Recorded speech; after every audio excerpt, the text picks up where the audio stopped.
Muy buenos días, soy Delvis Grisel Ortiz y les doy la bienvenida a otra edición de Delvis Grisel y compañía. Bueno, lo prometido es deuda. Habíamos estado hablando sobre cine negro hace, qué sé yo, un par de semanas atrás y nos habíamos quedado así como de hecho que el tiempo se nos hizo agua, se nos hizo agua el tiempo porque fue tan fascinante y estuvimos tan ensimismados e interesados que dijimos, no, tenemos que hacer otro programa sobre cine negro para tratar de completar la cosa. Así que hoy es ese día en el que cumplimos con ese compromiso. Y para eso me acompaña el doctor Carlos Severino. Severino, ¿cómo estás? Buenos días. Saludos, Delvis, saludos, Daniel, saludos a toda la audiencia. Un placer siempre. Espero disfrutar de este programa. Y acá el doctor Daniel Nina. ¿Cómo estamos, Daniel? Saludos, compañera Delvis, saludos, compañero Severino. Yo contento y feliz de estar en Puerto Rico. Qué bueno. Porque hay que mantenerse positivo de todas maneras con todo lo que estamos viviendo. Son tiempos realmente muy fuertes, tiempos en que estamos retados por todas partes, porque hay que ver la cantidad de retos que tenemos. Y bueno, en lo que el hacha va y viene, el palo descansa, dicen, ¿verdad? Así que vamos a hablar sobre cine, que es un tema que siempre nos fascina, nos ilustra, yo creo que hasta nos acaricia. Así que tenemos unas peliculitas ahí de las que queremos hablar. Daniel, ¿qué tal si tú inicias la conversación? Bueno, esto es un debate con Severino, pero es un debate interesante. Estábamos planificando hablar de las películas y podríamos empezar siempre en la década del 60 con la película Look Who's Coming to Dinner. Es una película paradigmática, pero yo sugeriría, y Carlos también sugerimos ambos en esto, concentrarnos tal vez en esta última década, porque esta no ha sido una última década, desde fines de la década del 2000, con el 2008 más o menos, al presente, ha sido un proceso de mucha creatividad y de mucha explosión. Pero si nos concentramos solo en la segunda década del siglo XXI, vemos que hay una secuencia, hay un desarrollo muy interesante de una serie de películas que van marcando algo. Así que creo que tenemos varias películas que vamos a estar comentando, pero son como dúos. Cada año hay dos películas que marcan. Así que yo empezaría en el 2013 con la película 12 Years Slave, dirigida por Steve McQueen, que es un británico, afrobritánico, que es un tipo bastante interesante, porque ha hecho un cine muy bueno, y hace, a partir de una obra, de una novela, una película que es un tema que cambió la conversación, que es tratar de explicar cómo en la segunda parte, o antes de la Guerra Civil Americana, pero en la segunda parte del siglo XIX en Estados Unidos, en el norte, la gente negra, afrodescendientes afroamericanos que subían al norte para escapar de la esclavitud, eran, siendo hombres y mujeres libertas, eran capturados y enviados al sur como esclavos, como indentured labor o trabajo forzado, y se convertían nuevamente en esclavos. Esto es una película muy interesante porque marca un hito de una parte de la historia que se desconocía, porque siempre se piensa que el norte era muy liberal y que el sur era el problema, pero en el norte desarrolló una economía a partir de la reesclavización de la gente y las trabajaban dirigiendo a nuevas empresas. Esa película fue un cambio de información, fue un cambio de paradigma, y surge entonces con una segunda película en el mismo año, que es The Butler, que hay que entenderlo. ¿Y por qué las uno antes de escuchar a Severino? Porque la historia americana, o sea, podemos discrepar con lo que sea este país y todo, pero es una historia muy interesante a partir de su guerra civil de 1861-1865. Y esa guerra determina un pre-bellum y un post-bellum, y en ese proceso hay toda una psiquis de país que podríamos estar viviendo ahora, que se desarrolla a partir de cómo viven los que ganaron y cómo viven los que perdieron. Eso no se puede olvidar en Estados Unidos. Que en la historia americana, en la película 12 Years Slave, es el prebellum, antes de la guerra civil, y unos meses después, aunque realmente hablando, The Butler sale antes que 12 Years Slave, pero se ven al unísono ese año, sale The Butler, que es el postbellum, que en la historia americana apuesta a partir de un hombre que nace en las peores condiciones de la sociedad post-esclavista del principio del siglo XX, donde todavía linchaban a la gente, donde había en el sur formas esclavizadas de culturas económicas, y este hombre se escapa y llega a trabajar en la Casa Blanca como mayordomo. Al sol de hoy, salvo el último director que lo nombró Trump, todos los directores de lo que es el servicio de mayordomo en la Casa Blanca, que va desde los meseros hasta los que reciben al presidente, eran hombres negros y mujeres negras. Eso Trump lo acaba de cambiar hace 2 años atrás, que nombraron el primer blanco en la historia de esa función. Por lo tanto, la Casa Blanca representa un enclave de formas y prácticas culturales racistas. En la película de Butler se narra que es dirigida por Lee Daniels, que es un tipo que se hizo muy famoso en la película Precious 2009, pero en 2013 hace esta película. Y Lee Daniels es un cineasta consagrado americano y hace programas de televisión, etcétera, y plantea qué pasa luego de la guerra civil, que llega el primer hombre mayordomo negro a trabajar para el primer presidente negro. Ese es el cierre del ciclo de la guerra civil americana, bueno o malo, que está siendo revisitado ahora a partir del asesinato de George Floyd. Esas dos películas en el 2013 tienen un diálogo, aunque una es anterior a la otra. The Butler es realmente anterior a 12 Years a Slave. Las dos marcan el proceso de la anteguerra y la posguerra civil americana. Carlos. Bueno, yo pienso sí que a partir de la última década el cine negro experimenta una transformación importante que se puede enraizar en distintos sucesos.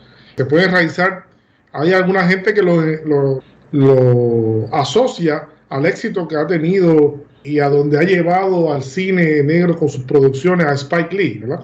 Como director y por su inquietud. Es un tipo de una gran inquietud que ha marcado el cine.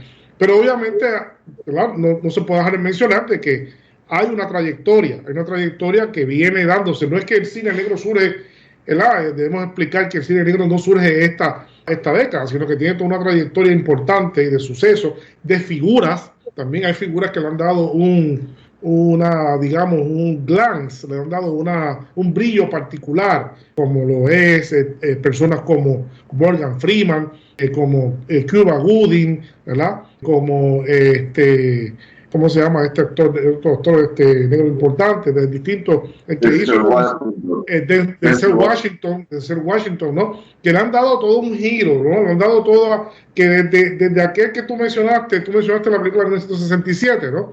Que adivina quién viene hoy a cenar con nosotros, ¿no? Desde esa película, que ese es el primer ícono, el primer gran ícono, conjuntamente con Harry Belafonte, pues desde ahí pues hay una transición que lo que ha cambiado, que yo no sé si tú estás de acuerdo conmigo, Daniel, son los roles y la sociología, la propia antropología de los temas, mejor trabajado, de directores netamente negros, con preocupaciones por la comunidad, con películas de gran significado. Y no hay duda de que 12 Years a Slave es una gran película, que recomiendo que todo el mundo debe ver. Es un benchmarking, vamos a decir, es una película que fue muy bien dotada de dinero, una producción de 187, casi 190 millones de dólares. O sea, no es una producción sencilla. Y no se puede dejar de pensar que, como tú bien mencionaste, Steve McQueen es un tipo que tiene grandes inquietudes y de hecho trae a esta película como consultor a nada más y nada menos que a Henry Louis Gates Jr., ¿no? Que es una autoridad en la cuestión de la historia y de antropología, sociología. Así que es una película bien interesante. A mí me parece que presenta esa dicotomía americana en cuanto al norte y al sur, y donde esa realidad del norte es una realidad presentada como no es una felicidad colectiva para los negros, porque está la amenaza siempre latente de que te pueden apresar y te pueden llevar allá, ¿verdad? Hay toda una serie de películas. De hecho, en 2014 sale también una película que no hizo mucho ruido, porque es una película australiana que es Freedom, que protagoniza Cuba Gooding Jr., ¿no? Muy parecida, que es también el escape del sur hacia el norte. Pero esta película que nos ocupa y que recomendamos mucho, 12 Years a Slave, ¿verdad? En esta coyuntura de lo que está pasando en Estados Unidos y en el mundo con el asunto de la negritud, pues es bueno repasarla, pues porque, ¿verdad? No es la salida del sur hacia el norte, sino es el hombre que llega al sur, como tú dijiste, y luego se da toda una maneja de acontecimientos hasta que logra, después de 12 años, regresar a su estatus de hombre libre y reunirse con su familia. Pero es muy dramático y, como siempre, está retratado aquí el dolor, la angustia, el maltrato, ¿verdad? Todas estas relaciones de poder que representa el racismo. El racismo, pues la gente muchas veces aquí en Puerto Rico no entendemos bien y queremos sinonimizar todo tipo de discrimen con racismo. No, eso es falso, ¿no? El racismo es una forma especial de discrimen, una forma especial donde hay una relación de poder económica, ¿no? De que esa figura que se llama ser humano esclavizado pertenece es parte de la propiedad de otro ser humano, ¿no? Que lo esclaviza, y eso es una distinción bien importante en esto, ¿no? Para que la gente pueda entender, porque sí hay discriminación contra distintas formas, ¿no? Pero esto es posiblemente una de las cosas más abyectas que podamos haber visto en la historia de la humanidad. De hecho, antes de este tipo de esclavitud, jamás la esclavitud fue como esta, ¿no? Las formas de esclavización previas, sabemos que el sistema esclavista, ¿verdad?, antropológicamente existe hace miles de años, pero jamás se acerca a parecerse a lo que ha sido esta esclavitud. Y la esclavitud negra. Y me parece que, claro, coincido con Daniel de que esta película, no he visto de Butler, pero me parece, igual que con la narración que hace Daniel, me parece altamente significativa en esta interesante discusión que estamos teniendo aquí. Déjame acercar algo ahí, Carlos, porque mientras estás hablando, y esto de la conversación sobre el mundo de la cultura esclavista o de esclavización del hombre y la mujer de origen negro africano, porque esto es una distinción importante, que es la modernidad española y portuguesa nos imponen una nueva forma de esclavitud que es distinta a las anteriores. Ese es el libro de Williams, la historia de la esclavitud, no sé si lo conoces, no Williams el caribeño, sino el Williams el británico, claro. Que es un libro clásico, Henry Williams, creo que es Eric Williams.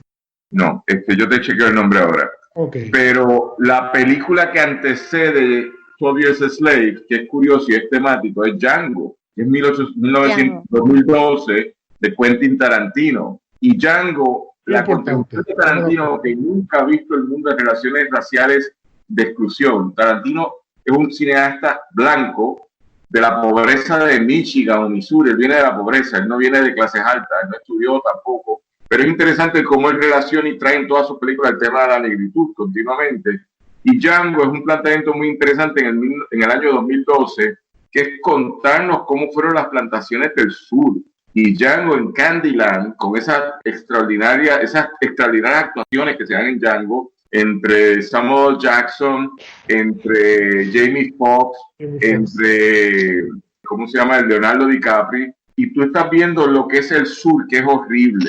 Lo interesante de 12 Years a Slave es que te dice tan horrible era el sur como el norte, porque en el norte se dedicaban a cazar a negros para enviarlos al sur. Por lo tanto, había una economía que se beneficiaba de esta conversación, tanto del norte como del sur. Y luego viene la película del Butler. Así que hay unos diálogos que se van dando. Yo coincido contigo que nosotros no le habíamos puesto atención. Y yo voy a decir un planteamiento puertorriqueño. En Puerto Rico no le ponen atención al cine negro americano, ni los negros le prestan atención. Eso yo lo digo porque yo veo demasiado cine y estoy comentando y veo que no hay reacción. Le prestan más atención a una película francesa o española, sobre todo si es de Pedro Almodóvar.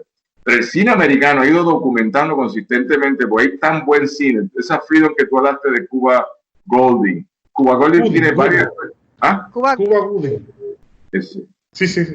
Pero hay una de Denzel Washington que hizo en la primera década, incluyendo The Freedom Papers, que es sobre la oratoria, que son unas películas magistrales. The Great Debaters, sí, eso es magistral. Eso es magistral.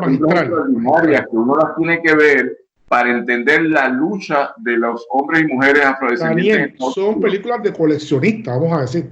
Y hay que ver, y perdónenme que les interrumpa, hay que ver también que en la historia, ¿verdad?, de esta situación de esclavitud y todo lo demás, y de la situación de los negros, los africanos y todo lo demás, hay una serie de historias que son magníficas para darle visibilidad a esos personajes de la historia que lucharon, ¿verdad? Y que como es el caso de Harriet, por ejemplo, que es una historia fascinante, Y el hecho de que en estas últimas décadas se estén tomando una serie de personajes como el de Butler, como el de Harriet, como, ¿verdad?, otros que ya se han mencionado, pues eso le da visibilidad y eso le da reflexión. Yo creo que ocurre una reflexión, pero hablando de reflexión, la reflexión más importante, que tengo que ir a la pausa, pero regresamos en breve. Llévatelo, Nushka. Estamos de regreso en Delvis Grisel y compañía. Si usted nos sintonizó un poquito tarde, converso con Daniel Nina y Carlos Severino y estamos en el segundo programa sobre cine negro. Y estamos mirando y evaluando y contando, narrando las películas que a estos dos conocedores le parecen más importantes en las últimas décadas sobre el cine negro y cómo han ido desarrollando el mismo. Así que continuamos con esa discusión, Daniel. Mira, Delvis, yo lo que hago es que disfruto el cine. Yo también.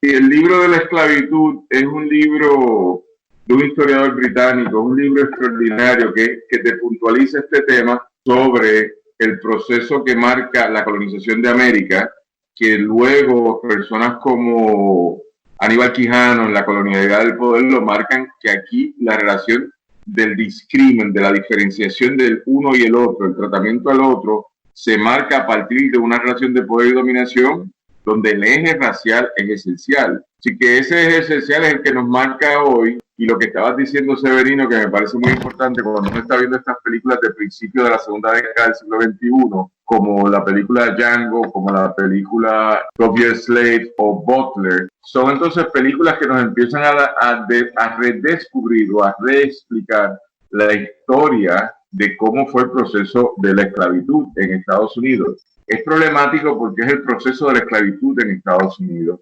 Y yo creo que en ese sentido, muchas veces nosotros nos perdemos porque pensamos que esa es la única historia, que eso es un asunto que tú estás trayendo aquí. Esta es la historia del cine comercial que me explica cosas. Pero creo que tendríamos que ser nosotros aquí los que documentamos. En el año 2007-2009, Ortiz y Ortiz, hijo y padre, hicieron la película El Cimarrón, que es una de dos películas que se ha hecho en Puerto Rico sobre la historia de la esclavitud. La otra es la de Luis Maisonet de 1962, que se llama El Resplandor. Y yo creo que es importante en este sentido decir, nosotros tenemos que contar nuestras propias historias sobre la esclavitud, cómo fue ese proceso de esclavización de hombres y mujeres, pero dentro de eso para diferenciarnos. Mientras eso no pase, pues yo hablo de Hollywood. Seguro, y mirar nuestros propios personajes, porque los tenemos. Claro, y nuestras propias problemáticas también. Exacto. Claro. Y en ese sentido, lo que dice Daniel es muy importante.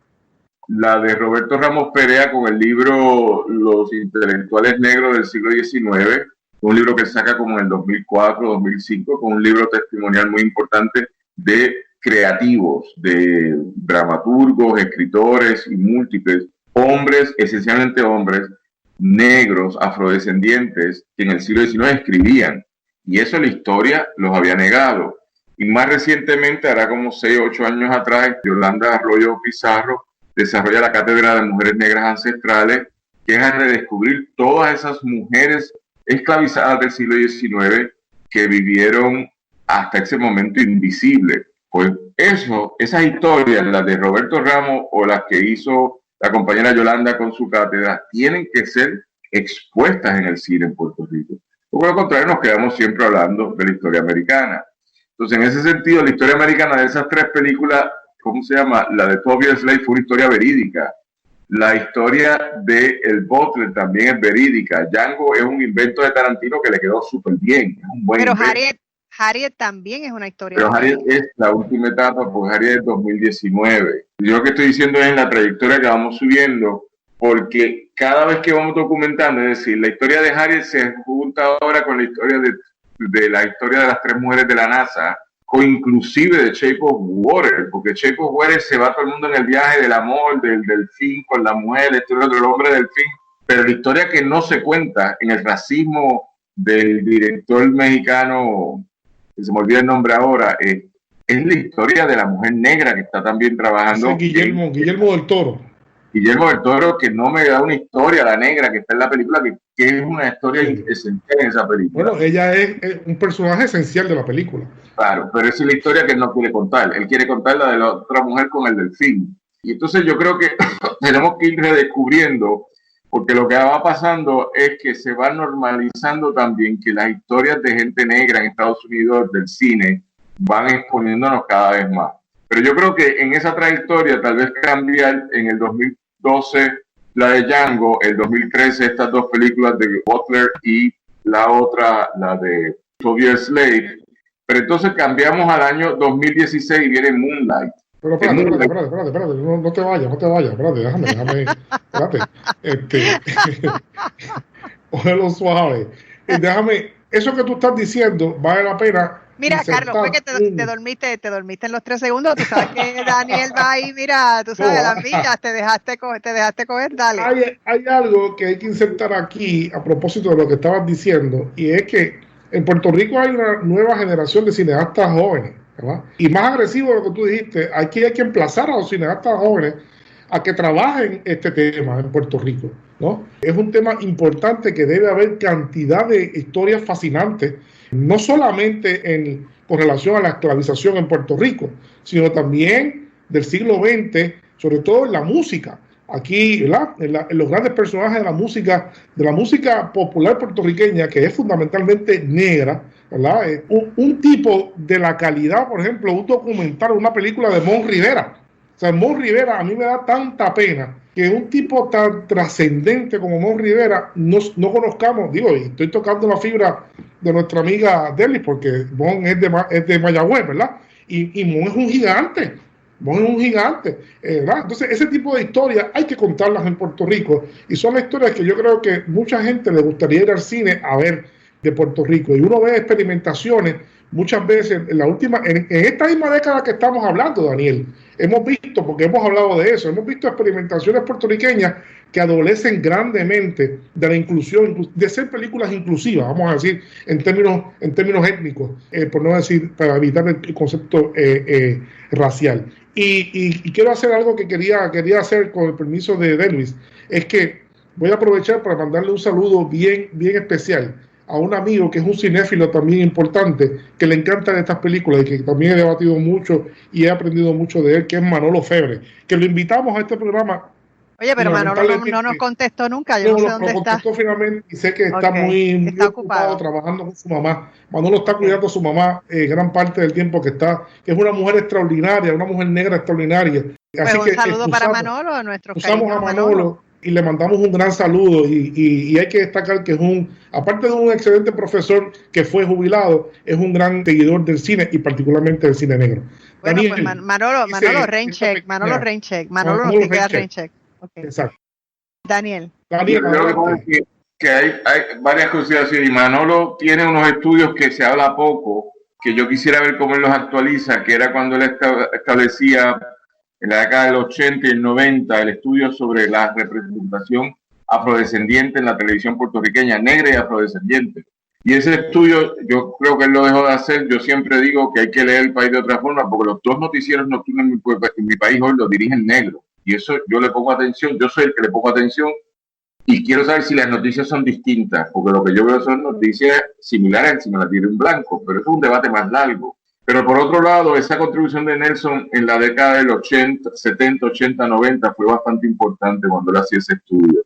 Manolo. Más recientemente, lo que tú estás diciendo del cine, pues es muy problemático, porque hay 2 cines en Puerto Rico, si queremos ver esto más recientemente. El cine que busca fondos en la Corporación del Cine Puertorriqueño y hace estas películas donde siempre lo racial no está presente. Sabes lo que tú quieres hacer, el punto. Y después está el cine independiente, que se me olvida el nombre de esta película, que se hizo con la estudiante de la UPR del primer año de Generales. Una película muy bonita donde ella está identificándose que es negra. Y una película que yo creo que es un buen intento dirigido por una compañera mujer, pero no logra amarrar el debate donde están las cosas puestas hoy y la complejidad del debate. Pero esa película existe. Es una película... llama? Yo no me acuerdo, esa película es como 2017, 2016, estaba tratando de buscar el título. Ahora, déjame preguntarte, Daniel, ¿tú viste El Chata? No, El Chata la viste tú siempre hablaste del Chata. Yo no El Chata es una película interesantísima, porque ciertamente es del ámbito de la Corporación de Cine, pero rompe con ese elemento. El Chata, el joven cineasta muy destacado, ha ganado varios premios internacionales, Gustavo Ramos. ¿verdad? Hijo del dramaturgo José Luis Ramos Escobar, mi buen amigo, hizo esta película El Chata, que es su primera película, estudió cine, pero El Chata tiene una actuación magistral de Modesto Lacén, precisamente, una actuación magistral, y el Chata, que es el boxeador, es un hombre, es un mulato claro, ¿verdad? Pero es un mulato claro, y rompe con eso, hay que destacar eso, ¿no? Pero sí estoy de acuerdo con la tendencia de que es así. La película se llama Angélica, y en Angélica trabaja Modesto Lacén también, y la actriz se llama Michelle Nono, y la dirige Marisol Gómez Mucat. Esa película yo la vi, pues está chévere, yo creo que Marisol hizo una buena dirección ahí, pero una película que no me amarra el tema, por lo menos como lo pienso yo, y cada cual que piense distinto, el tema como está puesto. Yo creo que el Chata, siempre me hablaste de esa película, pero si tú coges El Sonido del Viento de Álvaro. Excelente trabajo. Sí. Álvaro, de apellido Centeno, se me olvida el primer apellido de él. Esa película, el tema de lo racial, todos los inmigrantes son negros, dominicanos, esto y lo otro, con una extraordinaria actuación de Israel Lugo, pero esa actuación, ese tema de lo racial está invisibilizado. El tema es el contrabando, esto y lo otro. Que creo que es lo que tú estás diciendo, que en Puerto Rico el cine normalmente invisibiliza lo racial y no lo hace parte. Tú ves el cine cubano, el cine cubano, Jolie, la del bailador, lo negro está presente en todos lados y todo el mundo es yoruba, esto y lo otro. Es como que tú dices, es una cultura, la hegemónica es negra, la contestataria es la blanca. En Puerto Rico la hegemónica es blanca y la contestataria solo cuando quieren hacer. Pero en este momento, esa es Daniel, una película maravillosa, esa que acabas de mencionar es una película maravillosa, sí. Sí, es una película exquisita. ¿Cómo que se llama? Se llama Jolie. Lo que quería decir a propósito que dijiste ahorita, que ese trabajo de Manuel Febres, de hecho, está altamente vigente. Julie. Es una película magistral, sobre todo el papel de su papá.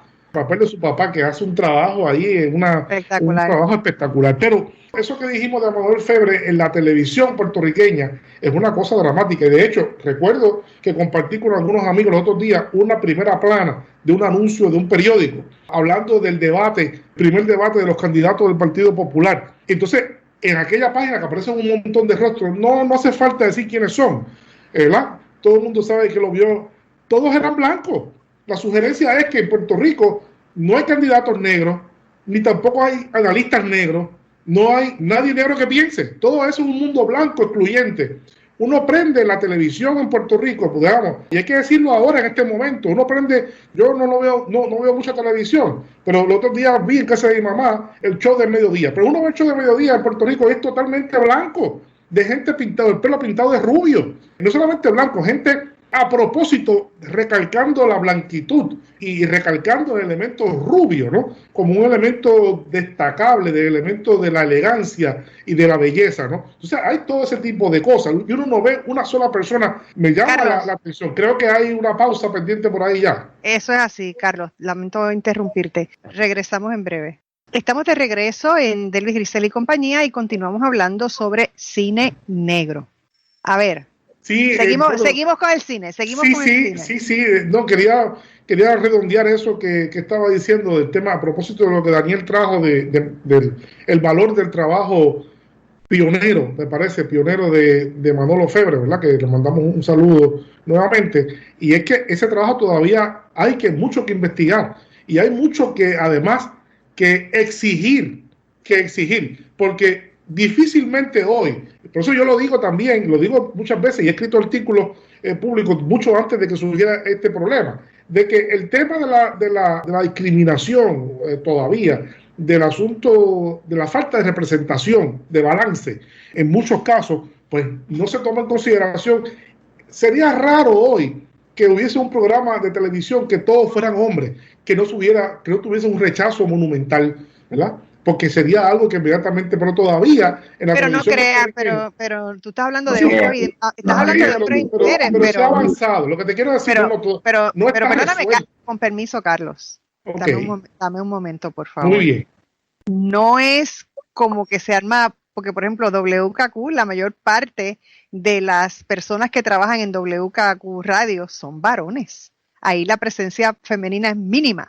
Y no Sí, se ha armado ningún revolú con eso. Se ha criticado, Sí, pero no consistentemente. no como tú dices. Pero no nos apartemos del tema. No nos apartemos del tema. Vamos a quedarnos en el cine. Esto también es importante lo que estoy diciendo. Déjeme terminar de hilvanar esta idea. Lo que quiero decir es que en esos escenarios, también de las propias películas, porque pasa también en las películas, ¿verdad? Yo he visto películas que no quiero, de gente que uno, ¿verdad? Trabajo valioso, de esfuerzos valiosos, ¿verdad? Que uno no cuestiona eso, pero fallan en este elemento. Esto es un elemento que se falla sistemáticamente en Puerto Rico. Lo que te quiero decir es que hay cierta conciencia que se ha avanzado del tema de distintas discriminaciones, pero sin embargo del tema negro ni siquiera se habla cuando surge, ¿no? A menos que sean ahora y este espacio que tú nos has brindado para poder discutir sobre esto, ¿no? Porque yo lo que pasa es que continuemos con el cine. Dime, Delvi. Que sigue, continuemos con el tema del cine. Porque hay varios problemas sobre esto. Uno, ¿qué es el tema negro? ¿Qué es asumir una cultura afrodescendiente y cómo la representamos? Y yo creo que en Puerto Rico, mi impresión, y yo asumo posiciones muy distintas en estos temas, y tú lo sabes, es que si yo no podría decir que las cosas han mejorado, yo estoy todavía en el siglo XIX, y no es verdad.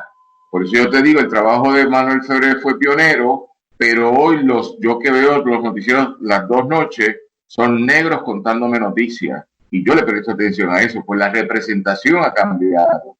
El problema es si la representación me lleva a un elemento de una otra cultura que quiero dejar que exista, que quiero dejar representar.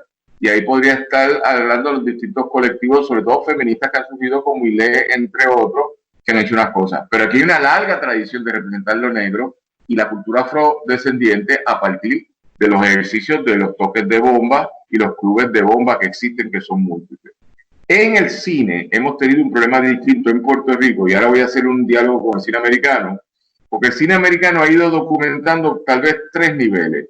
Primero, la cultura popular negra, y para eso 1000 películas. La mejor que me ha gustado a mí, 9 Miles, que es la de Eminem, lo que pasó en Detroit. Que Eminem, que es un rapero blanco con todo su staff que es negro, y hacen una contracultura negra. Es una película como 2014-2015. Ahora bien, eso va pasando con un segundo nivel, que es contar hechos históricos. Y sobre eso hay mucho en el cine americano. Pero lo tercero, entonces, es revalorizar la cultura afrodescendiente americana y expresarla en el cine. Y de eso, Django. Django es un ejemplo de una extraordinaria película donde el cineasta Tarantino plantea qué quería hacer el hombre negro cuando era libre. ¿Puede olvidarse de los blancos o tú crees que él quería reproducir la cultura?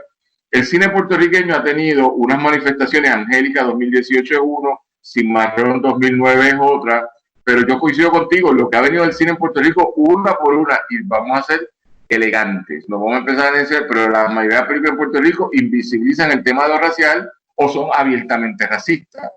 Ahora bien, cuando uno coge el tema de Moonlight 2016, de Barry Jenkins, que ganó el Oscar de Mejor Película, en un momento donde ni querían darle el premio porque es un tema muy complicado, que es la homosexualidad en el hombre negro, pero vista desde una homosexualidad que, por decir algo, que es in between, que es la cultura de me acuesto con un tipo y ya, pero tengo mujeres. Ese tema que se trabaja en la me pareció siempre fascinante. Tan fascinante que nadie en Puerto Rico, los circuitos que yo me muevo, quiso la verdad.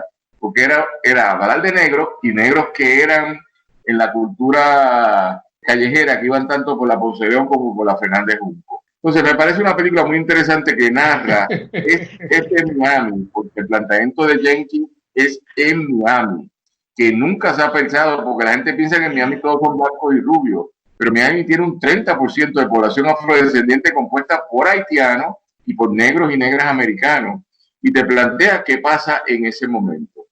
Yo creo que esa película marcó un hito, es una película extraordinaria para ganar un Oscar, que normalmente yo pienso que los racismos y los discrímenes no se lo hubiesen dado, pero se ganó el premio por ser una película excelente y marcó un momento de entender los giros de esas formas de contar la historia. Se cuenta una historia completamente inusual no del pasado, sino de la vida cotidiana de ser negro en el 2015 en Estados Unidos, de cómo te va. Está el gueto, esto y lo otro, y después está la sensibilidad humana, que es el que te la dé, el que te la provea, sea hombre o sea mujer. Una película bastante interesante, con unas actuaciones extraordinarias y con un tipo llamado Mahershala Ali, que ganó el Oscar del mejor actor de reparto en esa película. Excelente, y que revalida en el 2018 con The Green Book, que le vuelven a dar el premio al mejor actor de reparto de esa película. Así que ya tenemos un fondo de actores y actrices negros que están ganando premios continuamente, de cineastas negros provocando un cine intelectualmente muy revelador, muy importante, y por otro lado también contando historias que de ordinario no se hubiesen contado. Yo quisiera que habláramos de Green Book. ¿Cuál es el espacio? ¿Cuál es el lugar? ¿Qué es lo que logra? ¿Qué es lo que hace? ¿Qué pone sobre la mesa Green Book? Que es una película maravillosa. Lo que pasa es que Green Book lo que es una inversión, como diría un profesor que yo tuve de filosofía, es una inversión axiológica, ¿verdad? Desde el punto de vista filosófico, pues porque cambia los roles.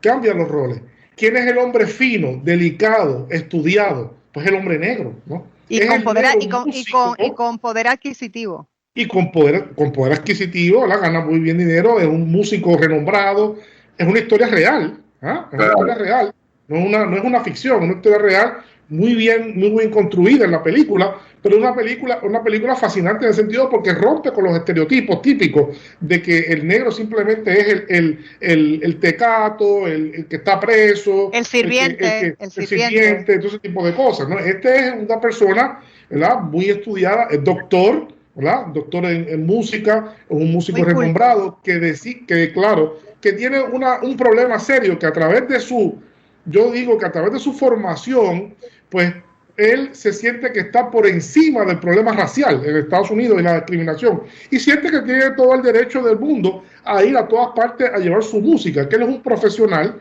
y que la discriminación no le va a impedir eso, llevar su música a las personas que acepten su música. Entonces, nada más y nada menos que anda con un chofer. Recordemos que la servidumbre es un asunto importante para entender la esclavización, ¿no? Pero entonces él no rompe con eso, sino que él ahora es el que tiene un sirviente, y su sirviente es su chofer, que le sirve, ¿no? Y le sirve muy bien, se hace. Entonces, este italiano que es su chofer, pues es una persona que no tiene educación, es totalmente lo distinto, no tiene educación, es burdo, come esa escena fascinante, me parece a mí, de él comiendo Kentucky Fried Chicken, y cuando le dice, pero coma, que usted tiene hambre, él coge el pollito con las manos, así como para no ensuciarse de grasa, porque eso es una cosa terrible. Es una cosa bien interesante. A mí me parece que una película, en esta línea que estamos discutiendo de película, también una película fascinante, que todo el mundo debe volver a ver y debe ver con los ojos muy bien abiertos. No, y sobre todo espérate, antes de que nos vayamos de Green Book, que una cosa que me parece muy importante, perdón. Que nos quedamos en Green Book. Ok, pues déjame anotar algo, Daniel, por favor. Y es ese desarrollo. Soy fanática de Green Book porque aparte de todo lo que tú bien has señalado sobre la película Green Book, me parece que hay algo profundo y fundamental, que es el desarrollo de esa amistad entre ellos dos y cómo se rompen barreras y cómo hay un encuentro profundamente humano entre ellos y cómo, ¿verdad? Del uno al otro intercambian actitudes, conocimientos y hay una relación entrañable entre ellos al final de la película, Daniel. Sí, y fíjate, cuando uno va marcando el proceso, esto es un proceso comercial, de dónde los inversionistas ponen dinero en las películas en Hollywood, y Hollywood ya no existe, lo que existe es una casa de producción en Hollywood, como hay en North Carolina, en Atlanta, en Georgia, en Florida. Ya son distintas casas de producción, pero los inversionistas son los mismos y van poniendo en temas. Por lo tanto, en este sentido, Green Book sale en el 2018 junto a una segunda película que las dos plantean el mismo tema, que es Black Klansman, la de Spike Lee. Voy a hacer un análisis paralelo a eso. Green Book es muy interesante porque nos cuenta una historia de la solidaridad entre el hombre blanco y el hombre negro. Y de nosotros pensamos que todas las relaciones son antagónicas y no es cierto. Yo soy de los pocos puertorriqueños que dediqué 15 años a vivir en África del Sur. Tú no conoces gente de aquí que han vivido 15 años. Tengo una casa allí, tengo mis amistades allá. Estoy tratando de ir porque yo quiero ir, pero no puedo ir por no hay ni aviones y hay mucho COVID allí ahora mismo. Quiero ir en el mes de agosto. Pero dentro de esa conversación, la gente piensa que... Espera un momento, Daniel, porque me tengo que ir a una pausa y no quiero dejarte a mitad de lo que vas a decir. Vamos a hacer la pausa y regreso contigo inmediatamente para que comiences el tema sin interrupción. No se vaya nadie, regresamos en breve. Estamos de regreso en Delvis Grisel y compañía. Bueno, Daniel, te había interrumpido ahí inevitablemente, pero puedes seguir ahora. Ok, yo creo que es bien importante porque uno pierde de perspectiva el valor de las películas como procesos de educarnos. Y esas películas del 2018, la de Black Klansman, pero Green Book, y Green Book gana el premio de mejor película, es un planteamiento muy interesante que nos plantea que la gente no vive en antagonismo todo el tiempo, que el racismo es horrible, pero la superación es la convivencia de los humanos. Y ese planteamiento, cuando yo debato en Puerto Rico, yo que puedo hablar del peor racismo, peor que el británico. Yo viví 5 años en Inglaterra y le dediqué 15 a Sudáfrica. ¿Tú quieres que yo te cuente lo que es el racismo? Sudáfrica es peor que el británico. Y he vivido 2 años en Estados Unidos y puedo hablar de racismo allí. Pero los racismos son superados solo por decir algo, en los humanismos.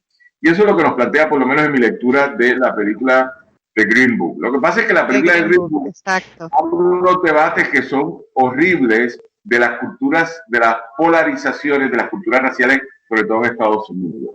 Así que lo que nos cuenta Carlos a mí me parece lindísimo, porque todos nos vamos reeducando del hombre negro educado vis-a-vis el hombre blanco no educado, en la historia de Don Shirley, que es la historia que había que contar, porque no se había contado. Don Shirley, el doctor Don Shirley, que es este musicólogo americano muy famoso, vis-a-vis la de el chofer sirviente que hace Mortensen, que es la historia que se acaba contando.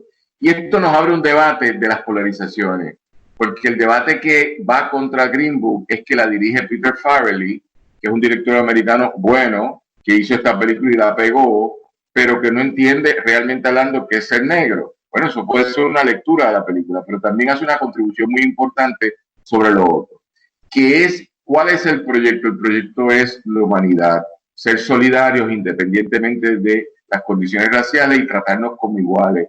Cuando uno se mete en el documental, porque hay un documental de la vida de esos 2 personajes, es muy interesante porque tú los ves en la vida real como eran y se hicieron amigos de verdad. De eso se trata la vida, de superar las barreras raciales que este maldito colonialismo español y portugués nos impuso y que los americanos lo profundizaron.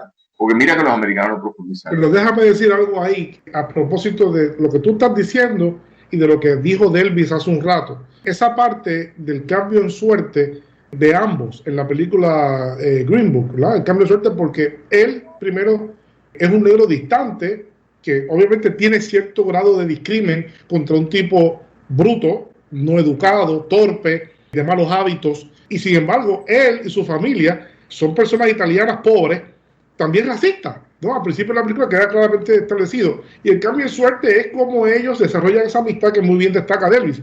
Pero esto no es la primera vez que se trae en el cine, y vemos el tema de la evolución del cine negro. Es interesante porque I Am Not Your Negro, que es un documental también excelente, ¿verdad? Ese documental, porque James Baldwin fue contestatario siempre. Sí, pero, sí. Pero hay hablas de la película. Déjame terminar esto. En ese documental, Raúl Peck trae el caso de esa película que yo no he visto, que es una película importante de Sidney Poitier, que él queda encadenado. Ambos eran presos, un blanco y un negro quedan encadenados, y que pasa lo mismo que dice Delvis, que a través de ese encadenamiento comienzan peleando y el propio negro termina ayudando a que ambos terminen siendo amigos y él se está sacrificando. Y el valor de eso es importante porque no hay duda que lo que perseguimos en todo esto es la superación de las visiones discriminatorias entre los seres humanos, cualquiera que sea es mala. Entonces, Driving Miss Daisy es un planteamiento de 1989 que es similar. Lo que pasa es que en Green Book se lleva a un punto interesante porque es el hombre negro educado, que ya está reflejado en la película 12 Years a Slave. No te olvides que el personaje de 12 Years a Slave era un hombre negro educado de Washington. ¿Y entiendes? Sí. Es educado. Entonces estas conversaciones es para que nosotros nos eduquemos. Lo que pasa es que en la película Black Klansman de Spike Lee del 2018, Spike Lee, que para mí es su película de mayor madurez política de todo, hace un planteamiento extraordinario que es cuál debe ser el proyecto. Y él te plantea en ese personaje de ese muchacho de apellido de Washington, que es el hijo de Denzel Washington, a mi mejor entendido, que es yo infiltro a los Ku Klux Klan para destruirlos, para investigarlos, para que los metan presos, pero en el proceso me doy cuenta que yo, ellos, los otros, somos todos discriminados por alguien. Y Spike Lee hace una concesión que no he hecho nunca en su cine, que es reconocer que la lucha de los judíos americanos por ser tratados dignamente no es distinta a la lucha de los hombres y mujeres negros por ser tratados dignamente. Y hace un planteamiento ahí en esa película, cuando uno la ve, que entonces ilvana el tema de la mujer del Ku Klux Klan, que también quiere dignidad, y empieza a trabajar un tema muy interesante. A fin de cuentas, todas y todos lo que queremos no es destruir al otro, sino vivir que se nos respete nuestra dignidad. Cuando yo vivía en Sudáfrica, Elvis, habían dos movimientos negros fuertes, el de African National Congress, que diría Mandela, y el del Pan African Congress, que era el PAC, y el PAC. Y el PAC, en los últimos años del apartheid, desarrolló una política que era push the white people to the sea, que era sacarlos del país. Y para eso empezaron a hacer actos revolucionarios o de terrorismo, depende de cómo tú lo quieres definir, de poner bombas y de tirarle tiros a la gente blanca. Esto es la transición para que se fueran del país. Eso se fue neutralizando porque el Congreso Nacional Africano tenía más poder y fue neutralizando eso con un discurso de no se trata de sacarlos de este país, se trata de que vivamos con dignidad, todas y todos. Y yo creo que eso, entonces, Carlos, lo relacionamos con Puerto Rico, que es el tema que yo siempre debato en este asunto de la negritud. Ok, ¿qué es lo que yo quiero? Que no me traten con discrimen. Eso es una parte. Pero si yo quiero afirmarme como afrodescendiente, o yo me quiero afirmar como irlandés descendiente, bueno, pero me asumo como puertorriqueño, me asumo como borinqueño, pues yo me asumo y todo el mundo me trata bien. Pero no hay una sola identidad de la negritud. No hay una sola identidad de la afrodescendencia en Puerto Rico. Lo que debe haber es una cultura de pluralidad, pero eso es otro debate. En este debate que estamos ahora mismo en este país, donde estamos con el cine, por eso es que la película Angélica 2018, tengo que verla con la de Sonia Fried, que es la de La Hebra, que es basado en un cuento de Mayra Santos, de Hebra Negra, creo que se llama, tengo que ver el nombre correcto. Porque entonces lo que estamos diciendo es que todavía yo estoy viviendo en un país que quiero reconocer la dignidad del hombre y la mujer negro afrodescendiente, para luego pasarme entonces a hablar de pluralidad. Y yo estoy en muchas cosas a la vez. El cine americano va en otro nivel. Cuando tú ves Moonlight, tú estás viendo una historia de vida diaria que normalmente no se contaba, pero se contó. Cuando tú ves Green Book, es recordar ese hecho histórico de la década del 50 que había que reconocer. Y algo que nos ha traído... Perdóname que te interrumpa. Es que yo... Espera un momentito. Que es todo el tema de que la esclavitud no se termina en el 875, pero realmente hablando se termina en el 1965-66, cuando se eliminan las leyes de Jim Crow, que finalmente se eliminaron y se crea la Carta de los Derechos Civiles. Así que los americanos tienen muchas historias que contar. Lo que pasa es que en Puerto Rico tenemos otras y tenemos que empezarlas a contar. A mirarlas, sí, a mirarlas. Yo creo que es que temo que se nos acaba el tiempo. Se nos está acabando, de hecho. No hemos hablado de una gran película también que me gustaría. Hay dos películas que yo creo que sería bueno. Primero, una recomendación. Es que hablamos de Spike Lee y yo creo que estoy de acuerdo contigo que Spike Lee está llegando, como comenzó muy joven, está llegando a un momento dado muy interesante de su carrera. De madurez. Está llegando y acaba de hacer una película que está en streaming, obviamente no está en el cine, está en Netflix, que se llama Cinco Sangres, ¿no? Da Five Bloods, que es una película exquisita de cinco militares que van a Vietnam y allí que hacen un pacto, ¿no?, entre ellos para quedarse con un cargamento de oro de un avión que se cayó. Entonces es una película fascinante en esa etapa de maduración que tú muy bien describes. y de nuevas inquietudes y de nuevas exploraciones que hace Spike Lee en el cine. Pero como tú eres abogado, aparte de ver películas, pues no podemos dejar de hablar, y me parecería a mí importante escucharte hablar de Detroit. De Marshall. Que no hemos hablado de Marshall. Thurgood Marshall es una película. Bueno, pero es que vamos a hablar de eso. Mira, la película se llama El Rota. Quedan 2 minutos, gente. Quedan 2 minutos. Daniel,